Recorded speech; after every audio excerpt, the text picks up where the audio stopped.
सर्वांना सलाम, praise the Lord. माझं नाव पास्टर शिमोन समुद्रे आणि आज आपण या ठिकाणी तरुणांच्या मध्ये मी करत असलेली सेवा याच्याबद्दल मी तुम्हाला त्या ठिकाणी थोडक्यात माहिती देणार आहे. आज आपण ज्यावेळेस पाहतो की आजचा तरुण हा खूप त्या ठिकाणी स्पर्धा परीक्षेला सामोरं जाणार आहे. आजचा तरुण हा वेगवेगळ्या प्रकारच्या नवीन गोष्टी शिकणार आहे. पण हाच तरुण ज्यावेळेस आपण आपल्या मंडळीमध्ये किंवा आपल्या चर्चमध्ये ज्यावेळेस पाहतो त्यावेळेस हाच तरुण वेगवेगळ्या प्रकारच्या आव्हानांना सुद्धा सामोरं जात असलेला आपण पाहतो.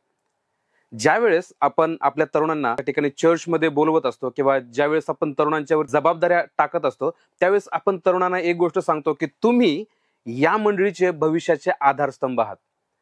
पण हाच तरुण ज्यावेळेस जगामध्ये आपण पाहतो, आपल्याच मंडळीतील काही तरुण आपण जगामध्ये पाहतो तर त्यातील काही तरुण हे व्यसनामध्ये आहेत, त्यातील काही तरुण हे वेगवेगळ्या वाईट सवयींच्या मध्ये आहेत, त्यातील काही तरुण हे वेगवेगळ्या प्रकारच्या प्रश्नांनी ग्रासलेले आहेत. मग हे तरुण आपल्या मंडळीचे पुढचे आधारस्तंभ कसे बनू शकतील?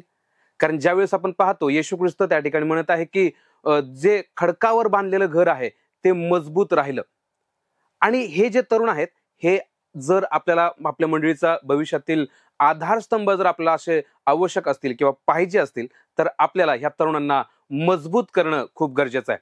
आणि या तरुणांना मजबूत करण्यासाठी आपण पाहतो की आजचा तरुण त्याला असलेले प्रश्न असतील किंवा त्यांच्या असलेल्या समस्या असतील हे प्रश्न मंडळीमध्ये विचारण्यासाठी त्या ठिकाणी धाडस करत नाहीत. कारण बऱ्याचशा वेळेला तरुणांचा एक प्रश्न असतो किंवा एक त्यांचं सांगणं असतं की मंडळी किंवा पास्टर आमचं ऐकत नाही किंवा त्यांना तितका वेळ दिला जात नाही.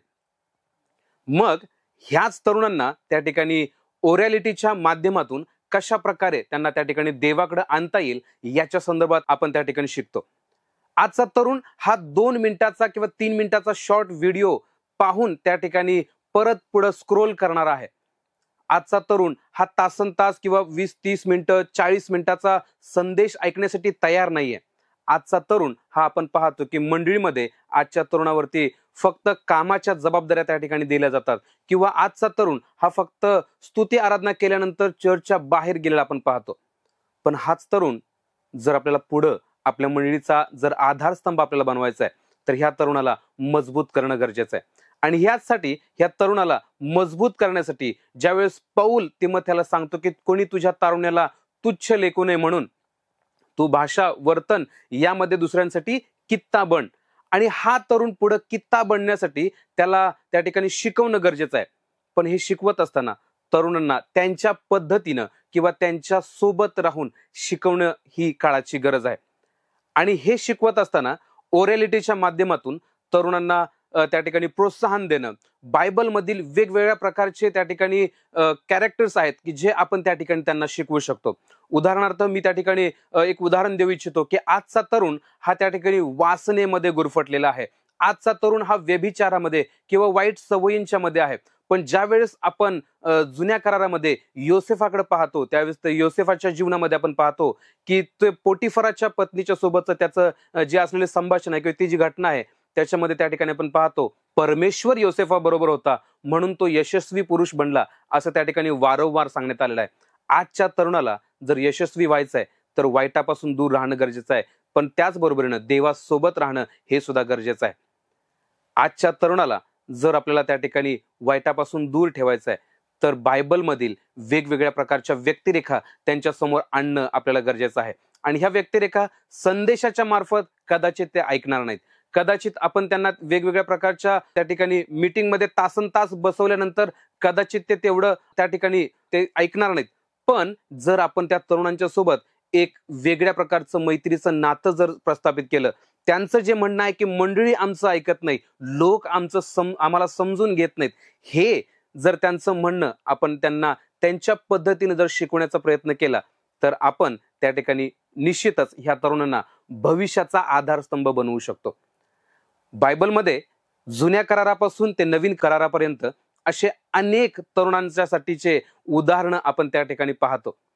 तरुणांच्यासाठी वेगवेगळ्या प्रकारच्या व्यक्तिरेखा आपण बायबलमध्ये पाहतो की ज्या तरुणांना त्या ठिकाणी उत्तेजन देऊ शकतात, तरुणांच्या मध्ये त्या ठिकाणी एक नवीन प्रेरणा त्या ठिकाणी निर्माण करू शकतात आणि तरुणांना पुन्हा नव्यानं उभं राहण्यासाठी त्या ठिकाणी तयार करू शकतात.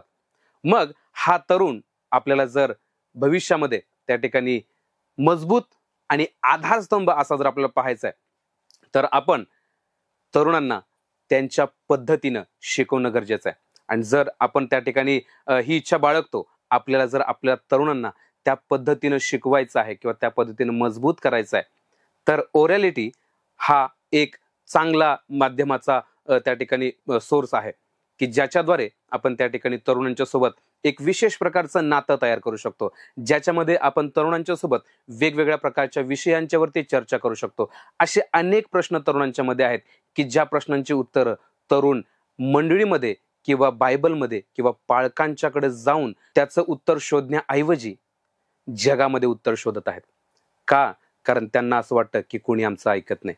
म्हणून त्यांना समजून घेणं, त्यांचं ऐकणं आणि त्यांना समजावून सांगणं हे आपलं कर्तव्य आहे. म्हणून ओरॅलिटीच्या माध्यमातून आपण या गोष्टी शिकणार आहोत आणि मला आशा आहे की येणाऱ्या वेळामध्ये आपण ह्या सर्व गोष्टी नवीन नवीन पद्धतीनं कशा प्रकारे तरुणांना आपण उत्तेजन देऊ शकतो, कशा प्रकारे आपण तरुणांना प्रोत्साहन देऊ शकतो आणि कशा प्रकारे तरुणांना पुन्हा आपण मजबूत बनवू शकतो, याच्याबद्दल आपण शिकूया. सर्वांना सलाम. मला आशा आहे की तुम्ही या ठिकाणी या माध्यमातून वेगवेगळ्या प्रकारे तरुणांना शिकवण्यासाठी किंवा वेगवेगळ्या प्रकारे तरुणांना त्या ठिकाणी उत्तेजन देण्यासाठी तयार असाल. मला आशा आहे की तुम्ही या ओरॅलिटीचा त्या ठिकाणी विचार कराल आणि मी तुम्हा सर्वांसाठी प्रार्थना करत राहीन. थँक्यू.